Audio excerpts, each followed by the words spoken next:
농지연금이 할 그 농지가 아주 좋은 게 한 4개가 나왔길래 농지연금 신청하는 절차를 가지고 설명을 다시 한번 또 드리고, 여러분들은 아시겠지만은 이 수강생이 아니신 분들은 잘 모르시는 분들이 있기 때문에 다시 한번 설명을 드리고, 그 다음에 연금에 대해서 좋은 연금용 투자를 설명을 드리도록 하겠습니다. 농지연금의 가입 연령은 60세 이상이 됩니다. 그 다음에 영농 경력은 기본으로 5년 이상 있어야 되다 보니까, 여러분들이 내가 농지연금을 받고 싶다 하게끔 되면 한 55세 정도서부터 적당한 300평 이상의 농지를 사도 되고, 빌려도, 자산관리공사 가서 빌려도 됩니다. 빌려서 그냥 농사를 지면서 영농 경력을 쌓아놓고 있다가 5년 정도 쌓아놓고 있다가 경매로 낙찰 받은 걸 갖고 농지연금을 신청하려면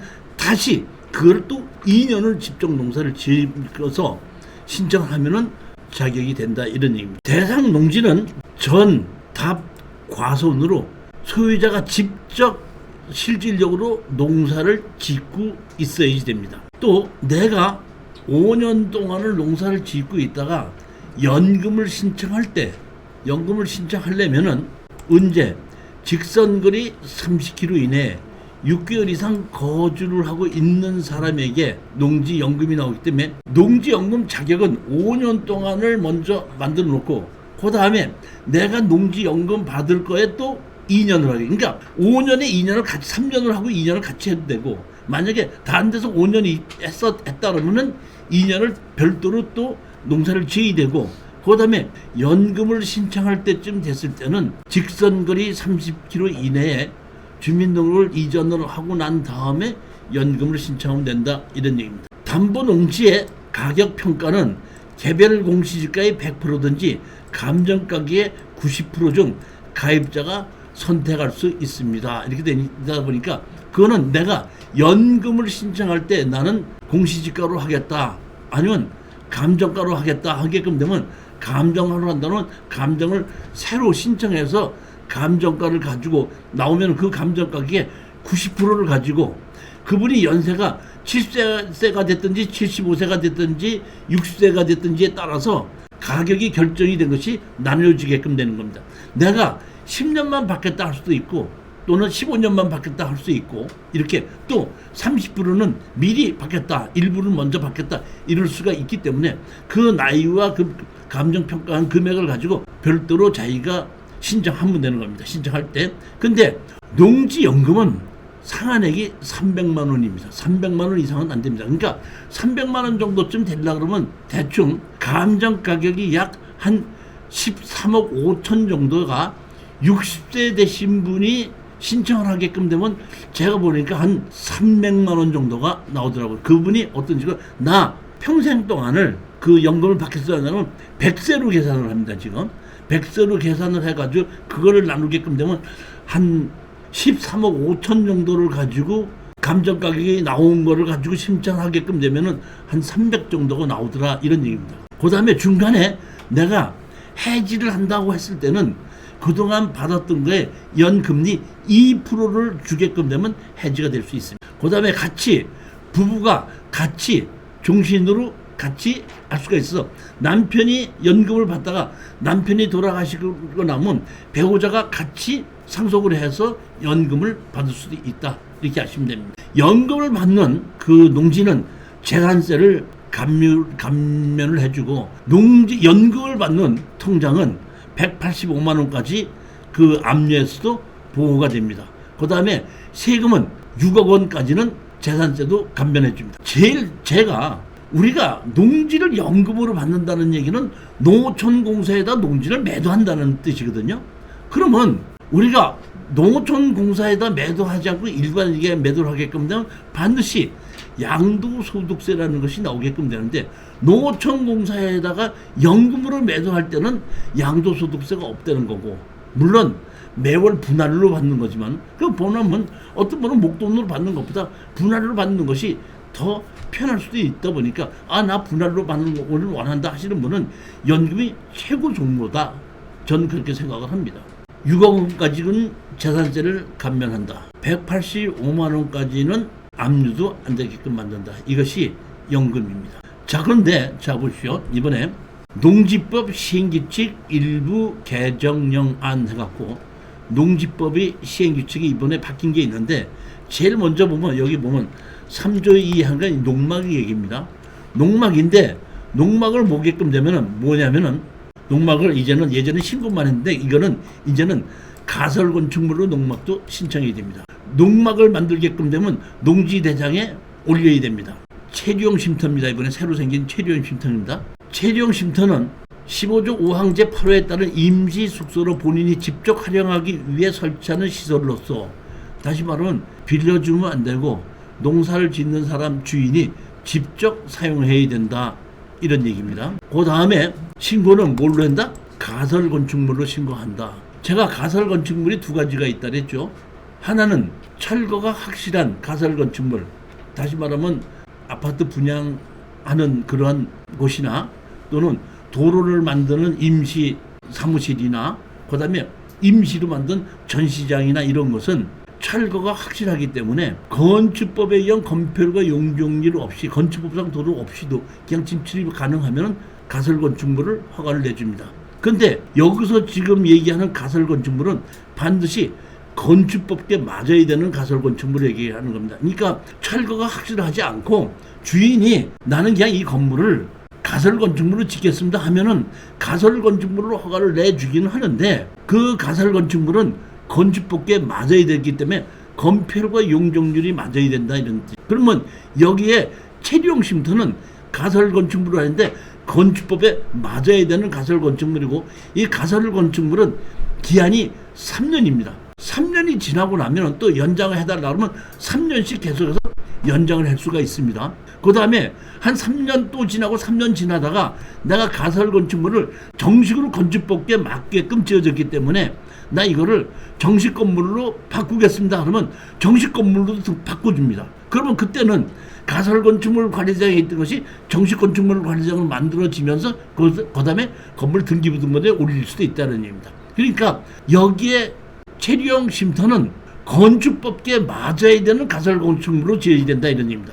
보게끔 되면, 자 여기 보십시오. 모든 건물은 허가를 내줄 때 건폐율과 용적률이 적용되는데, 건폐율과 용적률이라는 것인데 여기는 단층이다 보니까 건폐율과 용적률이 똑같은데, 여기는 건폐율을 차마나 주차장까지 같이 다 집어넣어서 그 면적의 2배 이상이 돼야 된다, 이런 얘기는 건폐율이 50%야 된다, 이런 얘기입니다. 그러니까 예를 들어서 내가 33제곱미터의 체류용 쉼터를 주고 주차장을 30제곱미터를 만든다 그러면 63제곱미터인데 거기다가 내가 차마까지 7제곱미터를 만든다 그러면 전부 다 70제곱미터가 된다 그러면 70제곱미터를 만들 때는 140제곱미터의 농지가 있어야지 70제곱미터의 체류용 쉼터를 만들 수 있다는 얘기입니다. 그러니까 예를 들어서 33제곱미터를 짓고 그 다음에 주차장까지 만들었는데도 그 용적 건폐율이 50%가 넘어간다 그러면 그때는 체류용 쉼터가 안 난다, 이렇게 하시면 되는 겁니다. 그러니까 체류용 쉼터의 건폐율이 얼마? 50%다, 이렇게 생각하시면 되고, 그 다음에 전기, 수도 및 개인 하수 처리 시설들은 건축법에 의해서 다 맞아야 된다, 이렇게 되고, 조례로 정하는 바에 설치할 것, 이렇게 됐기 때문에 예를 들어서 우리가 다른 사람의 땅을 이용해서 배수로를 만든다면 내가 정화조를 만들어, 그러니까 체류용 쉼터에다가 화장실을 만들 거 아닙니까? 화장실을 만들려고 하면 정화조를 설치해야 되는데 그 정화조를 설치할 때 그 배수로가 다른 사람의 땅을 지나가야 된다면 그 땅 주인의 사용선언을 받아야 된다, 이런 뜻입니다. 우리 보면 농막하고 체류용 쉼터하고 가장 다른 점이, 농막은 기반시설을 내가 만들지 않아도 되는데 체류용 쉼터는 설치하려면 내가 기반시설을 만들어야 되는데 그 기반시설이 건축법과 똑같다는 얘기입니다. 그러면 건축법에 의해서 내가 체류용 쉼터를 지지 않고 그냥 가설건축물로 질 수도 있고, 여기 농지법에 의해서 체류용 쉼터를 질 수 있는데, 건축법에서 가설건축물을 진다고 할 때는 농지 전용 부담금을 내야 되고 농지를 전용을 해야 되는 건데, 여기서 체류용 쉼터를 질 때는 농지 전용 부담을 하지 않고 그대로 체류용 쉼터를 건물을 지었어도 그대로 농지가 되는 겁니다. 그렇지만 뭐는 만들어야 돼? 기반시설은 내가 다 만들어야 된다 이런 뜻이에요. 그렇기 때문에 제가 보기에는 이렇게 체류용 쉼터를 지을 수 있다고 해놔도 기반시설을 내가 내 땅 안에 바깥에 있는 그 국가나 지방자치단체에서 만든 도로하고 접혀져 있을 때는 체류용 쉼터를 만드는 것도 문제가 없고 건물을 짓는 것도 아무 문제가 없습니다. 그 지방자치단체에서 만들어 놓은 기반시설 도로에 접하지 않은 경우에는 체류용 쉼터를 만드는 것이 그렇게 쉽고 녹록하지는 않다 이렇게 아시면 됩니다. 도로도 보면 농어촌 도로 정비법에 의한 도로에 된다 이렇게 했는데 농어촌 도로 정비법이라는 도로는 무슨 얘기냐면은 국가에서 도로를 만들 때 예산을 편성해서 도로를 만들어 주는 겁니다. 국가에서 기반시설을 만들다 보니까 그러면 국가에서는 국도나 자동차 전용 도로나 국도 또 고속도로 이런 거는 어디서부터 여기서부터 여기까지 만들겠다고 해야 된다고 하는 것은 예산이 편성이 되고 계획에서 실질이 되는데 마을 안에 있는 것은 예산 편성이 안 되기 때문에 마을 안에 있는 도로는 발전되지 않았었습니다. 그동안. 그러다 보니까 농어촌 도로 정비법이라는 걸 만들어 가지고 마을 사람들이 이장을 통해서 우리 마을 안에 있는 도로가 너무 열악하니까 이 도로를 만들어 주십시오 또는 넓혀 주십시오 하게끔 되면은 마을 사람들이 이장을 통해서 군수한테 신청을 하면 군수가 가서 조사를 해보고 이 마을 도로를 좀 넓혀야 되겠다 하면 거기서 예산을 신청해서 예산을 편성 받아 가지고 만들어 놓고 나면은 농어촌 도로정비법 만들 때는 농어촌 도로정비법인데 도로를 만들어서 준공이 나면 일반 도로예요. 그러면 농어촌 도로정비법엔 도로가 있어야 된다는 뜻은 도로법엔 도로가 접해야 된다 이런 뜻입니다. 그런 도로에 접하든지 아니면 여기 보면 사람과 통행이 가능한 사실상 도로에 접해야 된다. 이게 뭐냐면 현황도로라는 얘기입니다. 현황도로가 있는데 내가 아까도 말씀드렸듯이 현황도로가 있으면 건축허가를 내준다 한데 아까 제가 얘기했죠. 화장실을 만들려면 뭐를 해야 된다 그랬죠? 배수를 설치해야 되죠. 배수로 오수정화조법에 보면 다른 사람의 땅을 이용해서 배수를 설치할 때는 땅 주인의 사용수당을 받아야 된다 이렇게 돼 있기 때문에 내가 이 현황도로에다가 배수를 설치해야 되지 않습니까?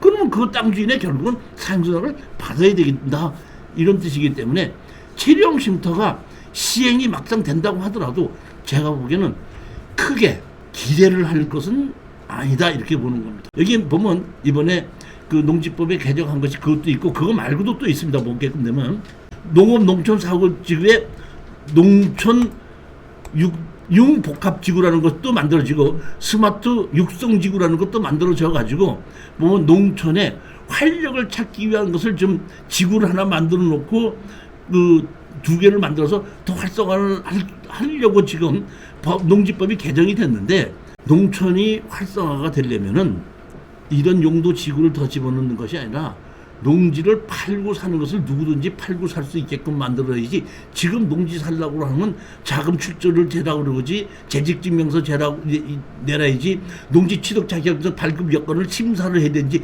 이렇게 어렵게 만들어 가지고서는 체류용 쉼터가 라고 만들어 놓는다고 하더라도 아니 농지를 사야지 체류용 쉼터를 지을 거 아닙니까? 사는데 내가 농지를 좀 사는데 자금 출처까지 내놔라 그 다음에 직장이 어디다는지 내놔라 농지 취득 자격 심사 받으라 이렇게 했는데 무슨 그게 되느냐입니다. 농촌이 상당히 열악했다가 농촌이 지금 경제가 활성화된 적이 있거든요. 그게 혹시 언제인지 기억하세요? 아세요?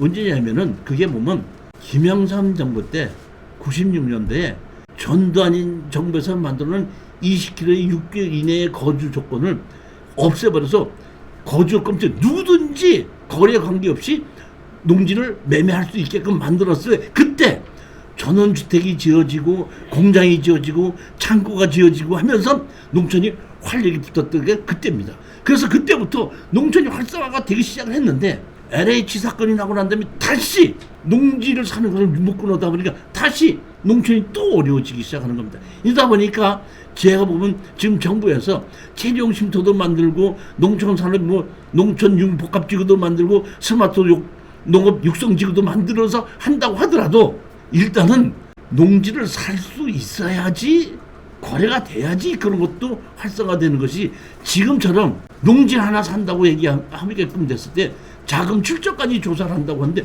어느 누가 농지를 매입하게 하겠냐 이런 얘기입니다. 제 얘기는 이렇기 때문에 지금 우리의 입장에서 보면 농지가 아주 좋은 농지가 34%, 24%까지 떨어지게 깔려 있어요 지금. 왜? 이렇게 어렵게 만들어놨기 때문에. 그러기 때문에 이때가 지금 왜? 연금으로 농지를 투자할 최고 적기라는 겁니다. 결국에 가서는 내년이든지 언제든지 농지를 다시 활성화할 수 있게끔 그런 거 농지 취득 자격증을 풀어버리게끔 되면 다시 농지가 옛날 가격으로 환원될 거라는 얘기입니다. 지금 농지를 가장 싸게 살 수 있는 시기가 지금이에요. 그래서 지금 제가 적극적으로 농지 연금용 투자를 권유하는 겁니다. 제가 알고 있기로 생각하기로는 지금 우리가 농지를 사서 한 5년 기다려야 되지 않습니까? 5년 기다렸다고 할 땐 그 농지가 지금 감정가격보다 더 활성화가 돼서 올라가면 올라가든지 또는 실질적으로 우리가 가격이 감정가격은 비싼데 가격이 떨어졌는데 다시 감정가격대로 그대로 환원될 것이 틀림없다고 저는 생각합니다. 3, 4년, 4, 5년 후에는. 그러니까 마음 놓고 지금 농지연금용 투자를 하셔도 된다 이런 얘기입니다. 그래서 제가 지금 농지연금용 투자한 것을 투자 물건을 제가 고른 걸 한번 보시기를 하십시오. 자, 5번째인데 여주시 세종대왕면 신지리. 여주시면 서울하고 상당히 가깝습니다. 그러니까 여주시에 보면은 땅이 얼마죠? 땅이 지금 몇 평이죠? 1826평인데 감정 가격이 6억 7천에서 2억 3,200까지 떨어졌습니다. 6억 7천짜리 감정 가격이면 제가 알고 있기는 한 150만 원 정도, 한 130에서 140, 150 정도가 연금이 나올 수 있는 그런 땅인데 지금 얼마까지 떨어졌죠? 지금 2억 3,200까지 떨어졌습니다. 용도 지역은 보전관리 지역이고 2필지입니다. 한 사람이 가지고 있죠? 김 누군가가 가지고 있습니다. 자, 보시겠습니다. 그 다음에 이렇게 2필지인데 여기 한 필지, 여기 한 필지가 있는데 여기 보게끔 이게 뭐야? 이게 보면 지적상 도로가 없고 현황 도로로 되어 있습니다. 자, 여기 보면 이렇게 도로가 있죠? 현황 도로로 되어 있습니다. 근데 제가 보기에는 이 현황 도로를 이용해서 건축 허가를 받은 적이 있을 때는 우리가 이 현황 도로를 이용하더라도 건축 허가를 받는 데는 아무 지장이 없겠지만은 반드시 이 현황 도로 갖고 제가 지금 건축 허가를 받을 수 있다고 장담할 수가 없습니다. 용도 지역이 언제죠? 보존관리 지역입니다. 근데 여기 지적조상 보게끔 되면 도로가 없죠. 도로가 없는 건 확실합니다. 근데 보면 현황도로는 있죠. 이렇게 현황도로가 있는데 만약의 경우에 우리가 한 5년 후에 이거를 가지고 농지연금을 신청하려다 건물을 지으려고 할 때 이 도로를 이용해서 누군지를 몰라도 집을 짓는다고 집을 지었다고 했을 때는 그때는 우리도 집을 지을 수 있다는 걸 확신합니다. 이 도로가 이렇게 생긴 겁니다. 이게 포장을 했고 이렇게 있는데 제가 보면 이거를 현황도로를 위해서 비도시 지역에서는 출입에 지장이 없으면 건축허가를 내줄 수 있다 이렇게는 돼 있는 게 맞습니다. 근데 사실 보면 여기에 이 현황도로에 포장을 지방자치단체가 했다고 하더라도 이 현황도로에 배수로 설치가 없다 그러면 우리로서는 배수로 때문에 허가 내기가 어렵다 이런 거 하셔야 되는 거예요. 그러니까 현황도로 가지고 문제가 되는 것은 아니라니. 그러니까 건축법에서는 현황도로에 비도시 지역에서는 출입에 지장이 없으면 건축허가를 내줄 수 있다고 했어요. 그러면 그럴 수 있다는 얘기입니다. 건축법에서는. 근데 개발행위 허가 시에 개발행위 조건에 여기에 보면 배수로 설치를 사용승낙을 받아와라 하면 배수로 설치가 여기서부터 지방자치단체가 만들어놓은 배수로가 100m에 떨어져 있는지 500m에 떨어져 있는지 모르잖아요 지금 보면. 그렇기 때문에 우리가 이런 땅을 투자할 때는 반드시 건축허가를 받을 수 있다고 생각을 하지 마십시오. 그러니까 배수로를 설치하지 않는 내가 창고를 짓겠다 이거 가능합니다. 창고를 짓겠다 하면. 그런데 제가 보기엔 창고를 짓기까지는 도로가 너무 좁아요. 그러니까 일단은 우리는 다른 아무것도 생각하지 마시고 그냥 연금으로 투자를 하겠다 했을 때 좋은 땅이다 이렇게 생각하시면 됩니다. 그러니까 질르지 마시고 낙찰을 받아서 내가 농사를 지면서 일단 연금으로 투자를 하면서 여주다 보니까 서울하고 상당히 가깝거든요. 그리고 여주는 지금 그 제2 영동 고속도로를 만들어졌고 그 다음에 자동차 전용도로를 만들어져 있고 여주의 인터체인지가 지금 4개거든요. 북여주, 서여주, 남여주, 여주 이렇게 있거든요. 그러니까 그만큼 교통으로 가장 활달할 수 있는 곳이 여주예요. 그러다 보니까 이 여주는 제가 보면 땅을 투자해놔도 안성보다는 나쁘지만은 그렇다고 해서 여주도 그렇게 안성만큼 가지는 않지만 그래도 교통이 활발한 데이기 때문에 이 여주도 가격이 이렇게 34%까지 떨어졌다 했을 때는, 만약에 여주에 이것이 34%까지 떨어지지 않았다 그럼 절대 추천 안 합니다. 49%까지 떨어졌다고 해도 제가 추천 안 해요. 지금 왜 제가 하면 34%까지 떨어졌으니까 추천을 했는데, 추천했더니 또 가서 질러서 사요. 왜? 34%까지 떨어졌기 때문에 추천을 했더니 가서 질러서 사면 그건 안 된다고 제가 수십 번을 얘기한 겁니다. 그러면 오늘 여러분들이 34%에 떨어지는 걸 가서 입찰에 들어갔더니 다른 사람이 더 높게 써왔어. 그러면 이거보다 더 좋은 땅이 다음번에 오면 없을 것 같아요? 더 좋은 땅이 옵니다. 항상 경매를 하시는 분은 제가 머릿속에 뭘 두라 그랬죠? 버스를 놓치니까 리무진이 오더라 하는 마음으로 절대 지르지 말고 들어가시라는 것이 경매의 첫 번째 조건입니다. 그런 정도까지는 괜찮죠. 34%니까 40% 이내로 그런 정도는 되지만은 그 이상 먼저 가격으로 지르지 마시라는 뜻이. 다 여건을 봤을 때에 아주 연금력으로 좋기 때문에 투자를 하는 건데, 다음 건 이거 6번째는 이거보다 더 좋아요. 근데 이거는 땅이 상당히 넓죠. 이게 얼마죠? 1800평인데 땅이 넓은데, 이거는 연금용으로는 좋기는 한데 땅이 뭐야? 작아. 이거 몇 평이죠? 798평이죠. 근데 감정가격이 얼마죠? 15억이죠. 15억이 5억까지 떠서 이것도 34%까지 떨어졌는데, 사실은 이것도 좋아요. 왜 좋냐면, 자 보십시오. 평택시 팽성읍이죠. 평택시 팽성읍이라는 곳에 뭐가 있냐면 미 해병대 기지가 들어가 있죠. 그리고 미 해병대 기지가 이게 옮겨왔을 때에 이 한 14, 15년 전에 이게 올 때 수수가 없기 때문에 이 앞에 지금 임대주택을 엄청나게 많이 만들어서 미군들이 들어올 때는 1년치를 임대를 선불로 주고 들어오기 때문에 엄청난 그 미군들에게 빌려주는 그 집이 다세대가 많이 지어진 것이 이게 팽성입니다. 근데 자 지금 한 5년이 지났죠. 처음에 그때 빌릴 때는 미군 기지가 글로 옮겨가면서 숙소가 없었어요. 그러다 보니까 바깥에 있는 숙소를 빌린 거예요. 근데 지금 15년이 지나다 보니까 그 미군 기지 안에 미군들이 거주할 수 있는 집을 다 지었죠. 그러니까 이제 안 빌리는 거예요. 그러다 보니까 미군들을 위해서 빌려줬던 그 집들이 남아 들어갑니다. 그 땅을 가지고 집을 져서 투자했던 사람들은 지금 빌려주지도 못하고 그냥 집값만 물어주고 있기 때문에 가격이 하락할 수밖에 없고, 그런 땅을 이렇게 필지를 만들어서 집을 지으려고 만들어 놨다가 안 팔리니까 안 짓는 거야. 그러니까 쉽게 얘기하면 아까의 여주의 땅은 기반시설이 없죠. 근데 여기는 다세대를 지을 수 있도록 기반시설을 다 만들어 놨죠. 근데 다세대를 지어도 안 팔리니까 아무도 사지도 않고 짓지도 않죠. 그러니까 가격이 폭락이 됐죠. 폭락이 됐으니까 사놨는데 뭐가 됐어? 기반시설이 돼 있죠. 나는 이걸 연금으로 받겠다 이런 얘기입니다. 연금으로 받아서 갖고 있다가 필지로 분할하고 기반시설이 다 돼 있죠. 그러니까 그냥 어떤 사람이 나 이거 한 필지 살게요. 그럼 아까 제가 얘기했죠. 얼마면 좀 된다고? 연금으로 받다가 2% 물어주고 뭐 팔아도 된다 이런 얘기예요. 그러니까 아까 여주권은 여주권대로 좋을 수가 있지만 이거는 평택인데 뭐가 좋냐? 기반시설이 다 만들어져 있는 땅이고 필지가 분할이 돼 있다는 뜻이에요. 도로까지 다 만들어져 있고 배수로도 돼 있고 가격이 34%다. 이런 것이 제가 보면은 우리 연금으로 봤을 때는 이게 더 좋을 수도 있다 이런 뜻입니다. 땅은 항상 우리가 볼 때 뭘부터 뭐라고 그랬죠? 기반시설. 근데 여기는 국가나 지방단체에서 만드는 기반시설이 아니고 개인이 기반시설을 다 만들어 놔서 도로든지 배수로든지 다 만들어 놓고, 나는 일단은 뭘로 산다? 연금으로 산다. 한 5년, 6년, 7년 갖고 있다가 누가 땅 한 필지 사겠다고 팔면 되는 거예요. 아니면 연금 놔두면 되고. 이렇게 다세대를 지어서 여기는 분양을 했죠. 여기 보면 이렇게 분양을 했지 않습니까?